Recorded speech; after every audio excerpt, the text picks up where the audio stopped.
Hi, and welcome to this week's episode of Inside KISD Student Produced News. I'm Eva McBride. And I'm Catherine Baldovino. Thanks for joining us. On this week's episode, we'll take a look at Ellison's SpongeBob the Musical and visit the AV crew as they help set up the Torch Awards. We'll also check out a review on the recent Five Nights at Freddy's movie and look at the weather for the upcoming weekend. All this and more on Inside KISD.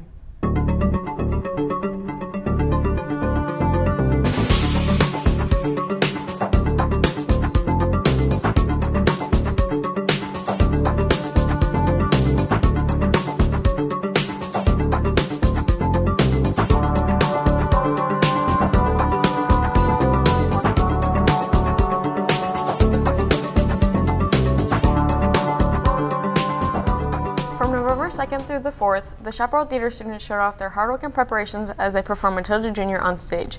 With unique lighting and catchy melodies, the show garnered a positive review from the audience. The actors eagerly performed their hearts out, making each scene memorable.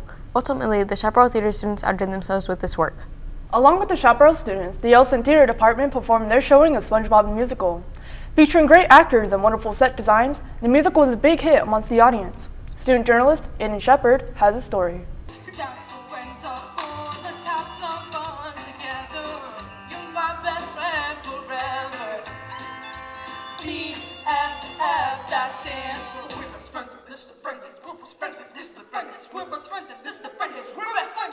I love everything about this musical. I'm weirdly actually not the biggest fan of the cartoon, but the musical is so fun. The music has so many different styles and genres. I really feel like there's something for everybody. I will run down where Johnny it's time that I come here for all our welcome here. Bikini Bottom, yes, house Bikini Bottom, way bottom, Bikini Bottom, way bottom, Bikini Bottom, way bottom, Bikini Bottom way, Bikini Bottom way. It's the best day ever.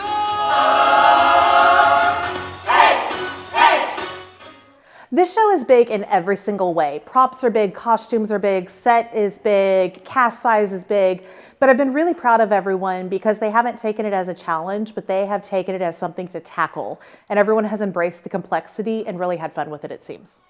Would you two please keep it down? Good morning, Squidward! Another day, another migraine. And this is such a much more cartoony character with Squidward than I've ever done, and it's much more fun to actually perform, especially with the 2 extra legs I have. I also love his solo, I'm Not a Loser. I'm not a loser. They don't not like me at all. I don't not leave the house because I do not prefer to stay at home.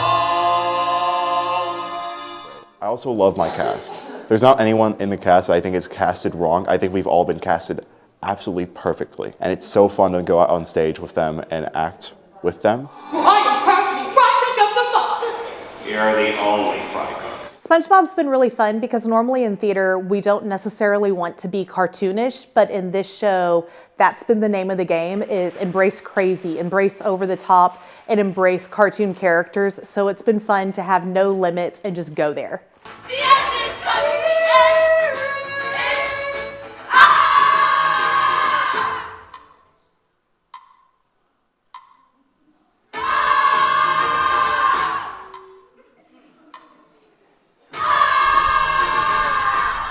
Last Friday, Texas High School celebrated their athletic staff for Texas High School Coaches Day. In May of this year, Texas passed a law to commemorate the hard work of their coaches across the state. We appreciate all coaches who put in the effort to improve the skills and mindset of their students and athletes. Gaining experience in a career path is necessary for our futures, and luckily, some of us are given great opportunities. The AV crew was given the chance to set up and manage the Torch Awards, an annual celebration honoring impactful people. Co-host Catherine Baldovino provides insight into the event.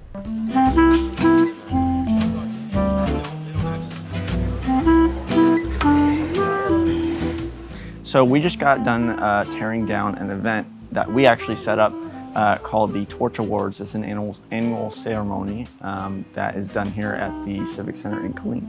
We set up sound system, lighting, got some trusses together and rigged those up, and then we have this big projector screen that can be somewhat of a big task, but we have a great crew that puts it together, rigs it up, and we are able to take it down in no time.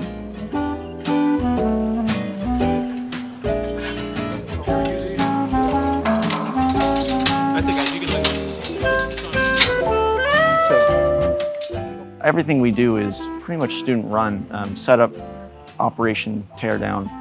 It was very cool to come in here during the show and see everyone on cameras and people kind of directing and things like that. Come here, run this down. It's a lot of work that goes into it, but it was good work. Recently, Harker Heights senior Ella Perry set a new personal best at her state meet for cross country. After years of training and dedication, Perry beat her previous record with a time of 18 minutes and 19.8 seconds, all while having a smile on her face. By the end of the race, Perry placed 25th out of the 152 competitors. Have you seen the Five Nights at Freddy's movie? What would you rate it and why? Student journalist Miguel Gray gives his thoughts on the Five Nights at Freddy's movie in this week's movie review. The big blockbuster horror movie you've all been waiting for is finally here. But was it worth the long production cycle and the delays? The Five Nights at Freddy's movie just came out this last Friday, and the critical reception for it has been all over the place. It seems like while many critics dislike the film, many fans quite like the new take on the animatronics and the source material. After watching the film myself, there's quite a bit to say about this horror fest. My name is Miguel Gray, and this is my review for Five Nights at Freddy's.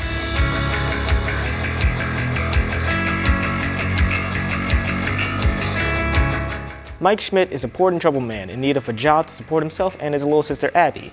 A position is offered to him to be a security guard in an old pizzeria called Freddy Fazbear's, known for the animatronics named Freddy, Bonnie, Chica, and Foxy, and for the disappearances of children in the 1980s. Little known to Mike is that the animatronics are being possessed by those ghosts of those missing children, and they have murderous intentions. As a non-fan of the video games that it was based on, I didn't know what to expect coming into it. Thankfully, my friends who were with me were big fans of the franchise, and they helped me understand some things I didn't know about. But even with the Five Nights at Freddy's lore force-fed into my mouth, I have to say my opinion on the film is a bit mixed. Although I don't think the movie is bad, I do only think it's decent at best. Although there's many things to like about the Five Nights at Freddy's, I feel like there are many factors that hold the movie back from me from not just being a good video game movie, but being a great movie in general. First, with the positives. The practical effects of this film are very well made. I believe the choice to make the animatronics real costumes was the best route to make with them. I also really like the cinematography of each scene and the design of each setting, especially with Freddy Fazbear's Pizzeria. It perfectly emulates the childlike but also creepy tone the games were set out for. The movie is also packed full of fan service, like the appearances of Corey Kenshin and MatPat, and references galore to keep fans grinning happily. Unfortunately, I do think that acting is a mixed bag for me. Even though I liked some roles, like Josh Hutcherson's performance as Mike Schmidt and Matthew Lillard as the one and only William Afton, I thought Elizabeth Hale's role as Vanessa Monroe fell a little bit flat in my opinion.